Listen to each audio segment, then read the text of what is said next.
With the name of Allah, the most merciful and the most beneficent. The subject is Principle of Auditing, and this is fourth lecture on Introduction to Audit.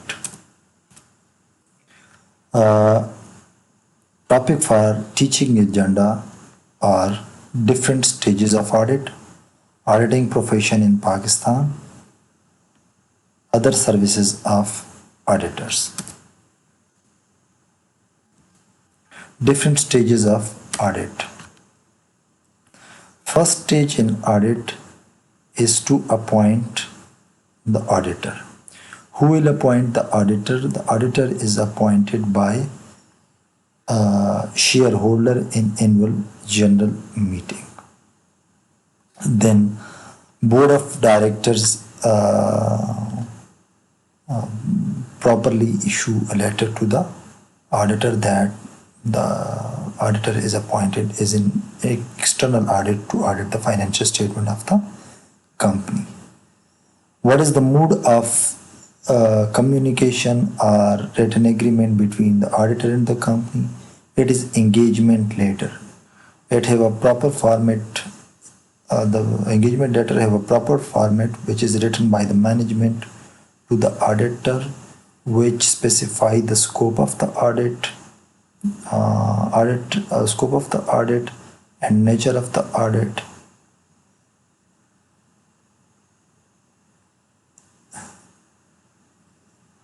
So this letter is issued by the board of director in order to appoint the letter. When engagement letter is communicated to the auditor accept it and sign it. Then auditor visit the place of the company to whom he is appointed as an external auditor and started initial planning. That's initial planning is basically an initial visit where the auditor want to get knowledge about the business of the company, assessing the risk level about the material misstatement. Risk level means initially he just check the internal control and observe that how much compliance are made with internal control and internal checks. If he observe that there is a high compliance in internal controls and internal checks and other SOPs of the company, then he assess that the company have low risk of material misstatement. It is also he will go through the internal control effectiveness and its compliance.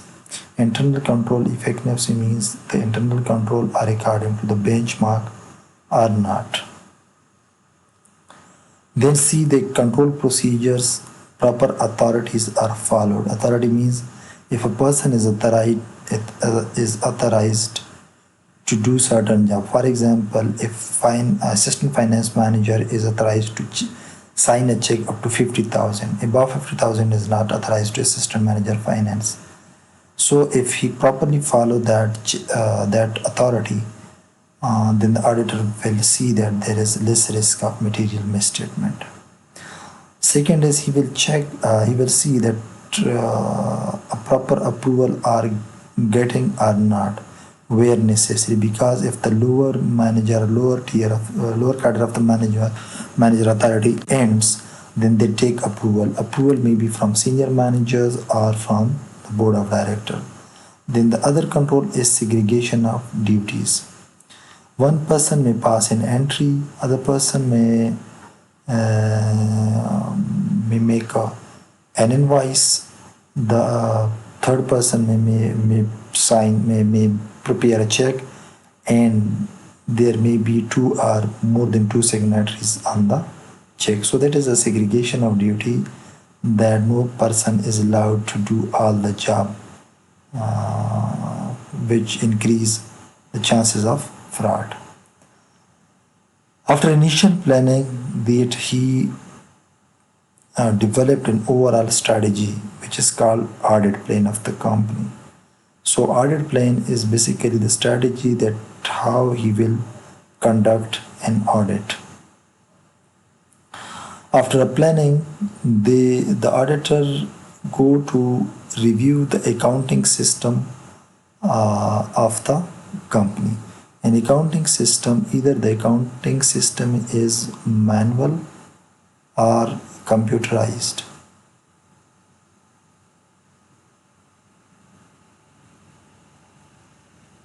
If it is manual, then what is the procedure for recording the transaction? Who are the person who have the position of the books of account, and who is responsible for which entry? Proper vouchers are placed in order, invoices are placed in order or not? What is the flow of the system? If it is a computerized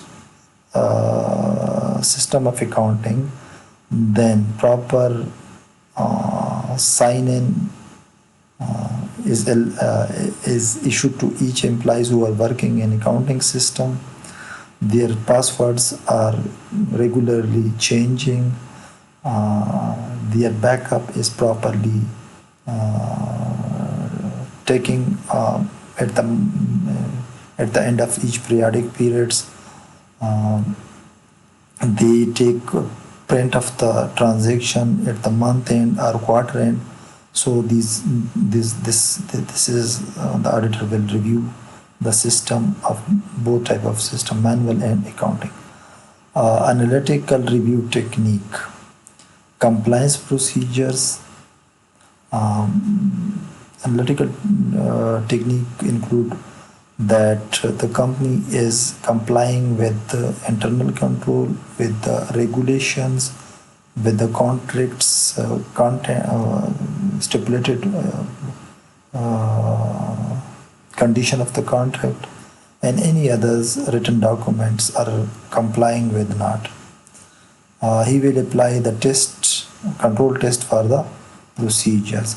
He may take any 2 or 3 items and then check its transactions.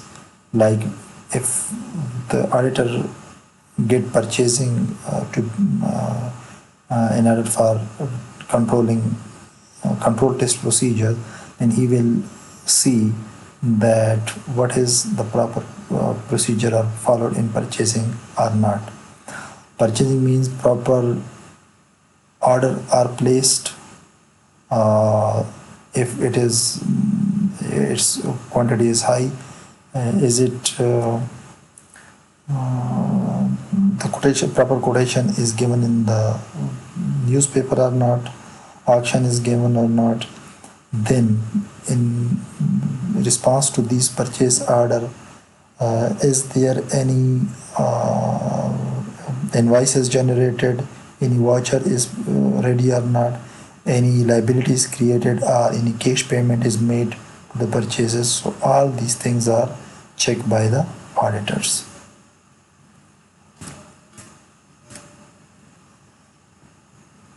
And then in the further step is the auditor is considering the method that how the audit evidence can be collected.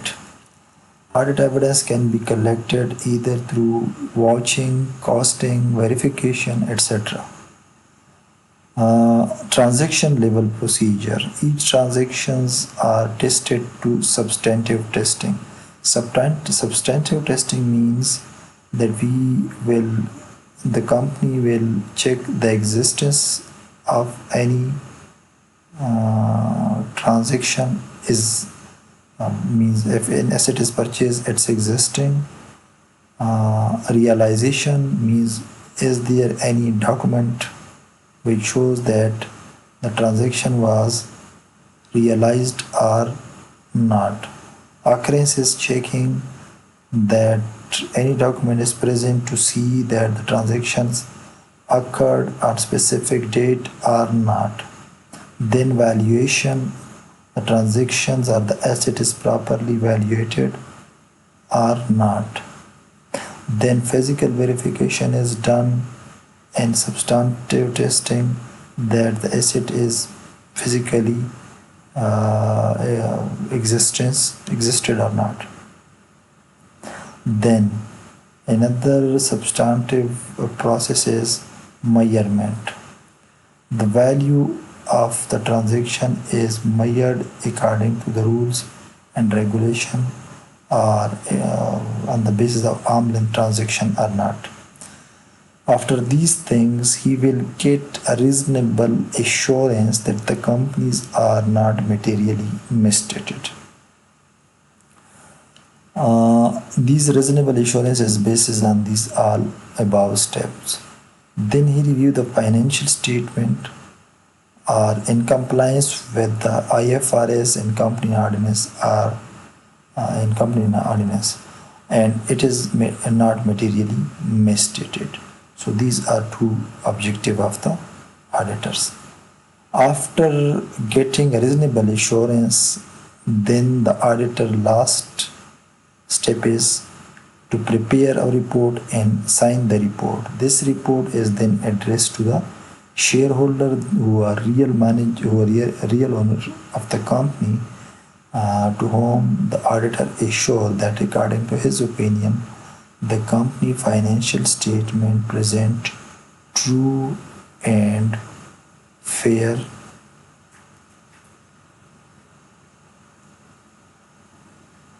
view are not materially misstated. So these are the steps and audit of the any listed companies. Some initial tasks that an auditor to perform while doing the audit. Preliminary evaluation of the entity's control system, which we already discussed, that internal control system are in place. It is persistently applied.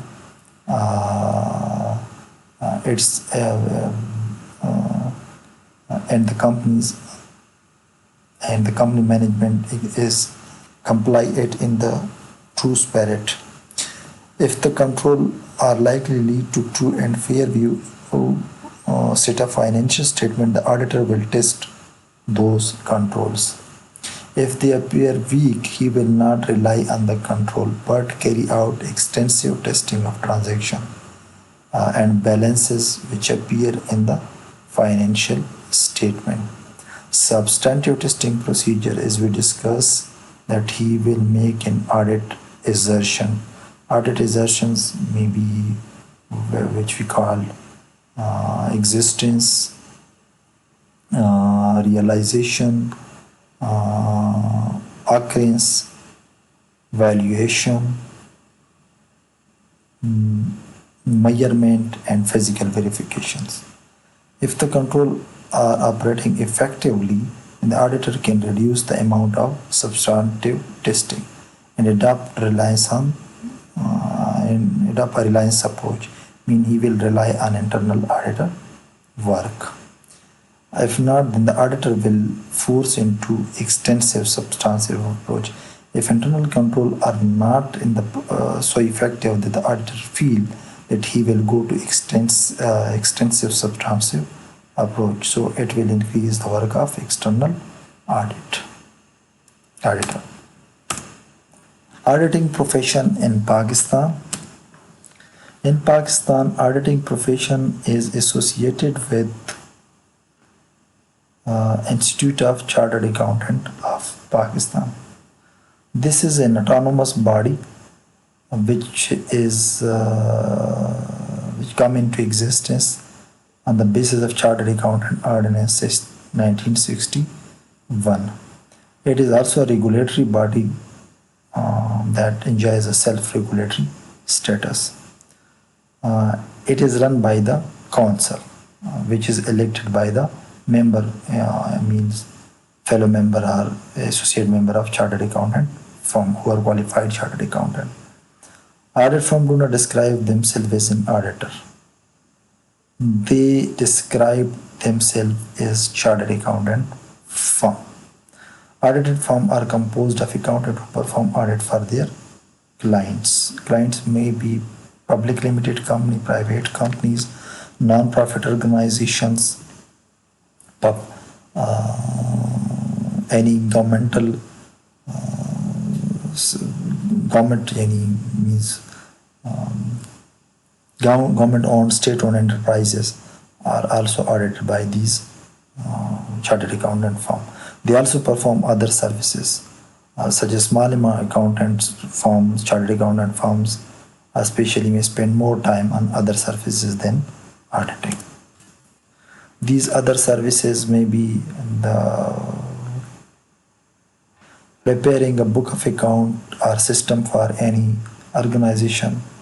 If sometimes they going to balance the book of account, extract a trial balance, now it is very easy to install any software which give you a trial balance in a second. So this work is maybe this service may be not available now in this recent time. Prepare a final accounts for any company is also a services that is provided by the chartered accountant firm. Tax management is one of the consultancy area that have scope in developing and developed nation both. It give financial consultancy on any firms, like on the base firms issuing a new shares, firms going to acquire any company, etc. Management and system consultancy is also one of the area that is served by the chartered accountant firm. If a company is going bankrupt, then the government appoint chartered accountant firms or legal firm is the receiver of the company who receives the money or the proceeds from different party and then distributed amongst those people who have claim on the company. Investigation of fraud is also another area which is served by chartered accountant firms. Thank you. This is all about today's lecture. See you in the coming lectures.